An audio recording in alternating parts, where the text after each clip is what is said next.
So just some thoughts on the fitrah. Now, many non-Muslims, maybe atheists that watch this channel have probably heard me use the term fitrah. What does this mean? The fitrah refers to our innate nature, the nature that every single human being was created upon, and embedded within this nature are certain elements or aspects of knowledge. There is knowledge that is innate. And from the Islamic perspective, we learn that the belief in God and that He deserves worship is a part of our nature.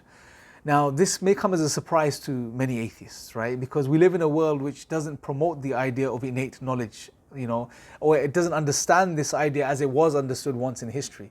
We live in a world where we sort of are taught, whether directly or indirectly, that the way to learn and to understand and to gain knowledge is to study and observe the world. So we acquire knowledge. Now, as Muslims, we respect this aspect, this understanding. However, we do also acknowledge that there are innate elements of knowledge embedded within human beings.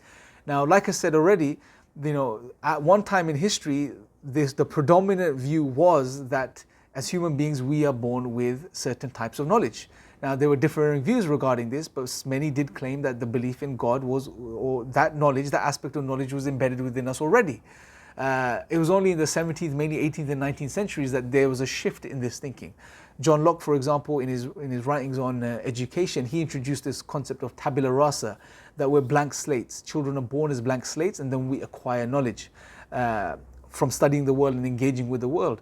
Some existentialist philosophers also push these ideas, such as suggesting that we are born without essence, and then we are come into existence, then we acquire meaning. We give ourselves meaning. We learn from that perspective, and we acquire knowledge externally.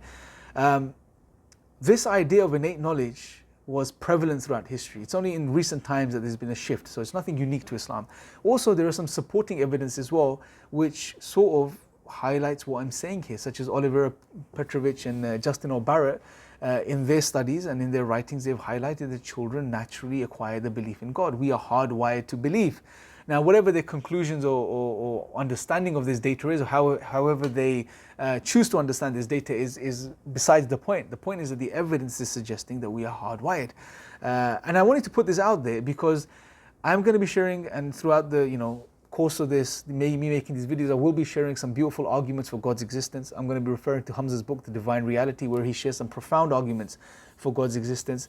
But before I do this, I wanted to highlight that we first and foremost primarily believe in God because it's innate, it's natural.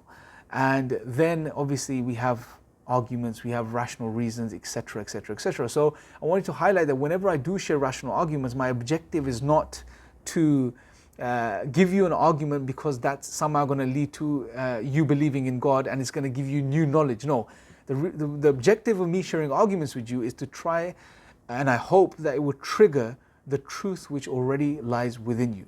That is that God exists and that He deserves worship. That's the objective here. Just wanted to share that. This is by no means extensive analysis or an understanding of the fitrah in any way, shape or form. Just wanted to throw some things out there.